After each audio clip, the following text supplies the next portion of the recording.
کہ جس کے اندر دنیا کا کوئی بھی عالم کمی اور پیشی اس کے اندر نہیں نکال سکتا، اور قرآن دنیا کی ایک واحد ایسی کتاب ہے کہ جس کے اندر اگر کوئی بھی رائی کے دانے کے برابر شک اور شبہ کی گنجائش کرتا ہے تو بندہ ایمان سے خارج ہو جاتا ہے، کیونکہ رب خود یہ کہہ رہا ہے کہ میں نے قرآن کو بے مثال لاجواب کتاب بنایا جس کی کوئی مثل نہیں ہے، جس کا کوئی جواب نہیں ہے۔ تو پھر دوسری جگہ رب خود ارشاد فرماتا ہے کہ اِنَّا نَحْنُ نَزَّلْنَا الذِّكْرَ وَإِنَّا لَهُ لَحَافِظُونَ۔ اللہ فرماتا ہے کہ میں نے قرآن کو نازل کیا اور اس کی حفاظت کرنے والا میں خود ہوں۔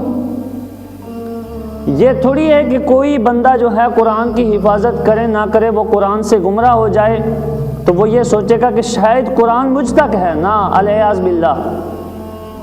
قرآن کا رب نے خود ارشاد فرمایا کہ اس میں کوئی شک کی گنجائش نہیں۔ اللہ فرماتا ہے کہ میں نے خود اسے اتارا اور اس کا محافظ میں خود ہوں۔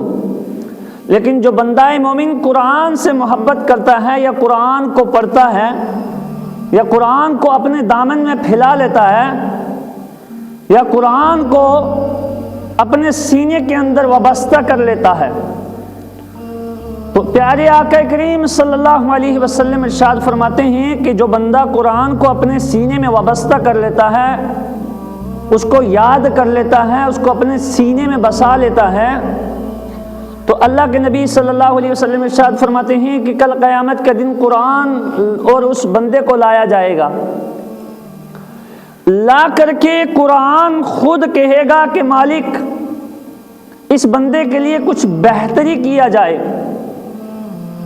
تو اللہ فرمائے گا کہ جو بندہ قرآن سے محبت کرتا تھا یا قرآن پڑھتا تھا دنیا میں یا قرآن سے اس کو دل لگی تھی، تو اللہ تبارک و تعالیٰ اس کو بزرگی کا لباس پہنا دے گا۔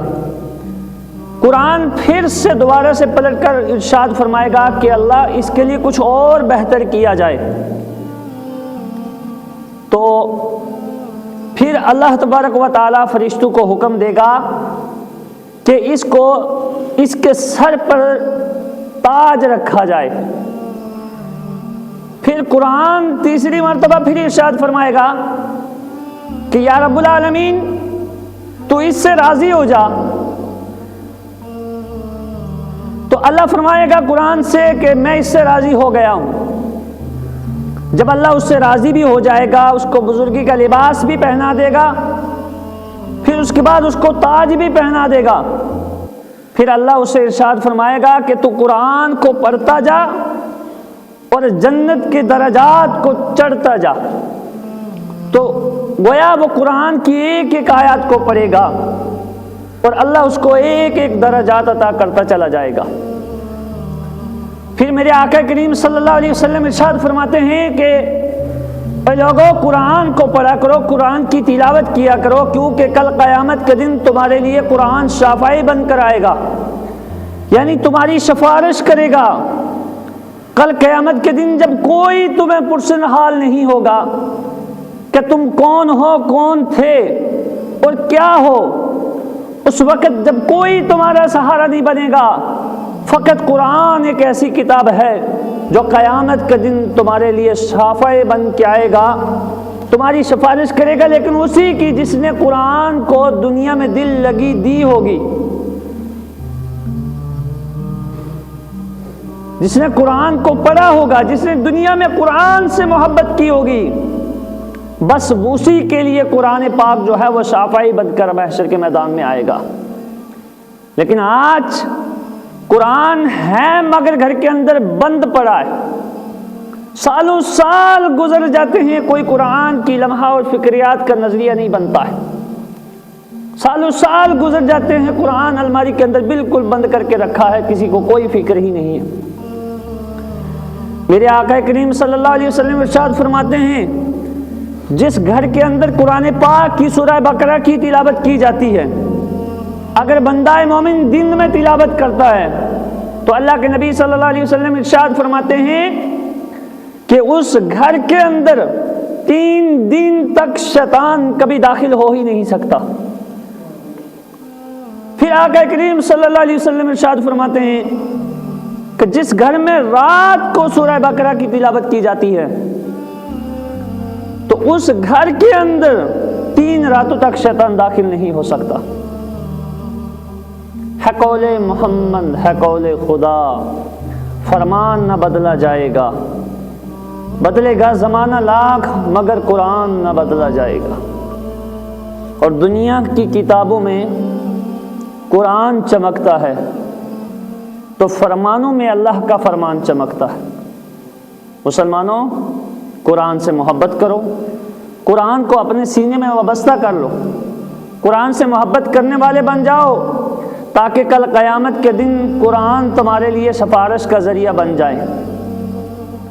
ہمارے پاس اور کوئی ذریعہ ہے ہی نہیں جو ہماری نجات کا ذریعہ بن سکے۔ اگر اپنی نجات کا ذریعہ بنانا ہے تو وہ فقط قرآن سے محبت ہے،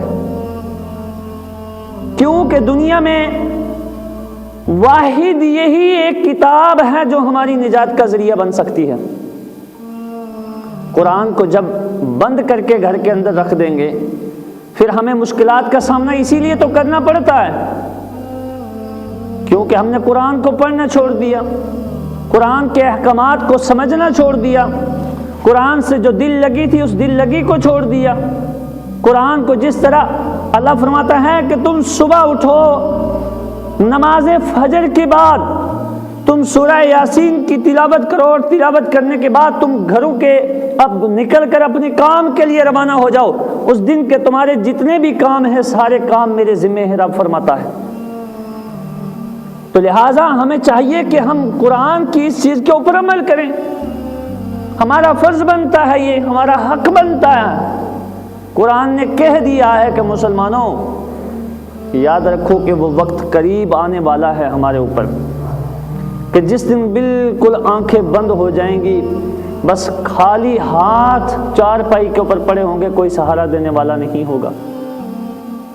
آج تو ہم دنیا کے کاموں میں مصروف ہو کر خدا کی قسم اللہ کے کلام کو بھول بیٹھے، بس فکر روزی میں لگے ہیں، دن ہو رات ہو شام ہو، بس کسی طریقے سے بندے کے پاس مال آ جائے، یہ نہیں سوچتے کہ یہ مال حلال کا ہے یا حرام کا ہے، بس نہیں ہمیں مال چاہیے چاہے وہ کہیں سے بھی آ جائے۔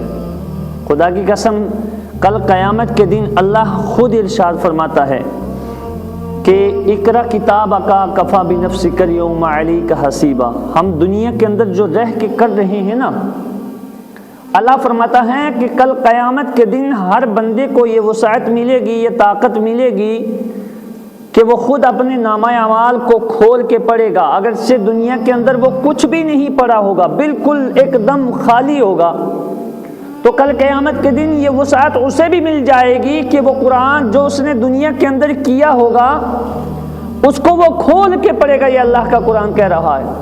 ہاں بھائی کیوں، یہ میری اچھائی ہے، یہ میری برائی ہے، یہ میں نے فلاں شخص کے ساتھ اچھا کیا، یہ فلاں دن مسجد میں اذان ہوتی رہی میں مسجد تک نہیں جا سکا، میں گھر میں سویا رہا۔ یقین جانے اللہ کی ذات اس بندے سے خوش ہوتی ہے جو اپنے نرم بسترے کو چھوڑ کر اللہ کی بارگاہ میں اپنے آپ کو حاضر کر دے، بس وہی بندہ مومن کہلاتا ہے۔ ابھی دیکھو ہماری مسجد یہ آج ہے کسی کو پتہ؟ باہر یہ نوجوان گھوم رہے ہیں، جا رہے ہیں بائکوں پر، کسی کو کوئی پتہ نہیں کہ آج جمعہ ہے۔ لیکن اولاد کی جو تربیت ہے نا وہ ماں باپ کے ذمے ہے۔ ہم اگر نماز تو پڑھ لیتے ہیں، ہماری اولاد نماز نہیں پڑھتی ہے، قرآن نہیں پڑھتی ہے، تلاوت نہیں کرتی ہے، یاد رکھو اولاد کو اچھی تربیت کرنا، اچھی تربیت دینا یہ ماں باپ کا ذمہ ہے۔ اور اگر ماں باپ خود متقی ہیں، پرہیزگار ہیں، نمازی ہیں، تو یہ وہ نہ سوچیں کہ آپ اپنے اعمال کو بالکل درست کر لیا تو آپ جنت کے حقدار ہو گئے۔ کل قیامت میں سوال تو آپ سے بھی کیا جائے گا اولاد کے بارے میں کہ آپ نے اپنی اولاد کو تربیت، یہ قرآن کا فرمان ہے، انما اموالکم ولا اولادکم فتنۃ، فرمایا کہ بے شک تمہارا مال، تمہاری اولاد تمہارے لیے فتنہ ہے۔ لیکن تمہارا مال، تمہاری اولاد تمہارے لیے اس وقت فتنہ ہے جب وہ دین سے دوری اختیار کر لے گی. تم نے اس کو اچھی تربیت نہیں کی، اس لیے وہ تمہارے لیے فتنہ. اور جس نے اپنی اولاد کو قرآن کے احکام کے مطابق تربیت دے دی تو وہ بندہ خود بری الذمہ ہو جاتا ہے. اور جس نے اولاد کو قرآن کی تربیت سے دور رکھا وہ دنیا میں بھی ناکام رہے گا اور آخرت میں بھی رسوا ہوگا، کیونکہ خود تو اس نے قرآن پڑھا نہیں اور اپنے بچوں کو بھی دین کی تعلیم نہیں دی. اس لیے سارے جتنے بھی دنیا کے اندر مسلمان پیدا ہوتے ہیں، ہر مرد مومن عاقل بالغ سب کے اوپر ان کی ضروریات کا علم سیکھنا فرض ہو جاتا ہے. یہ بات یاد رکھ. فرض وہ ہے کہ جس کا کرنا بندے کے اوپر لازم ہے. اب میں یہاں ایک مثال پیش کرتا ہوں. اگر کوئی بندہ گھر بنائے گا تو چھت نہیں بنائے گا تو کیا وہ گھر کہلائے گا؟ نہیں کہلائے گا نا. اسی طرح بندے کے لیے اپنی ضروریات کا علم سیکھنا فرض ہے. چھت کے بنا گھر بیکار ہے. بزرگوں نے کہا ہے کہ جس زمین کے اندر فصل ہو اور فصلوں میں پانی نہ ہو تو فصلیں برباد ہوتی ہیں. فصلوں میں پانی نہ ہو تو فصلیں برباد ہوتی ہیں. جس گھر میں دین نہ ہو تو نسلیں برباد ہوتی ہیں. یہ بات یاد رکھنا آپ. تو لہٰذا ہمیں چاہیے کہ ہم جب فصلوں کو آباد کرتے ہیں پانی دے کر تو نسلوں کو بھی تو آباد کرنا چاہیے نا، ہے کہ نہیں؟ تو ہمارا فرض بنتا ہے کہ ہم نسلیں بھی آباد کریں اور فصلیں بھی آباد کریں. فصلیں آباد کرتے ہیں خود کی ذاتی پیٹ بھرنے کے لیے کہ چلو پیٹ کو کچھ قوت حاصل ہو جائے. لیکن 29ویں پارے میں اللہ ارشاد فرماتا ہے کہ کوئی بندہ یہ نہ سمجھے دنیا کے اندر جا کر کہ وہ اپنی من مرضی سے آیا ہے اور اپنی من مرضی سے چلا گیا. اللہ فرماتا ہے کہ میں نے تمہیں کام کے لیے پیدا کیا ہے. وما خلقت الجن والانس الا لیعبدون. اللہ کا قرآن کہتا ہے کہ میں نے مسلمانوں کو اور جنوں کو، انسان کو، لفظ انسان ہے کہ انسان کو اور جنات کو میں نے اپنی بندگی اور عبادت کے لیے پیدا کیا کہ وہ میری بندگی کرے اور میری عبادت کرے. لہٰذا اللہ تبارک و تعالیٰ سے دعا ہے کہ اللہ تبارک و تعالیٰ ہمیں قرآن کے احکامات پر عمل کرنے کی توفیق عطا فرمائے اور قرآن کو جو ہے، قرآن کے احکامات جو ہیں ان کو آگے پھیلانے کی توفیق عطا فرمائے. نماز کا ٹائم ہو گیا ہے. ہاں نکالے چندہ مسجد کے لیے، جتنا بھی ہے جو بھی ہے جس سے جو ہو سکے نکالے. اللہ پاک سب کو جزائے خیر عطا فرمائے. تو لہٰذا ہمارا یہ فرض بنتا ہے آپ جب گھروں میں جاتے ہو، صبح جب اٹھتے ہو قرآن کی تلاوت کرو تاکہ آپ کے گھروں کے اندر برکتیں ہو. رات کو جب سوتے ہو سورہ ملک پڑھا کرو، رات کو سورہ واقعہ پڑھا کرو. تو اگر کسی کو نہیں آتا تو آج بھی موقع ہے، آج بھی وقت ہے. سیکھو قرآن، سیکھو دوسروں کے جس کو نہیں آتا، کیونکہ قرآن سیکھنا ہمارے اوپر اپنی ضروریات کے لیے فرض ہے. لہٰذا ہم قرآن سیکھیں، یہ ہم سب کا فرض ہے. اللہ تبارک و تعالیٰ سے دعا ہے اللہ تبارک و تعالیٰ کہنے سے سننے سے زیادہ عمل کرنے کی توفیق عطا فرمائے. کھڑے ہو جائیں، صف درست کریں.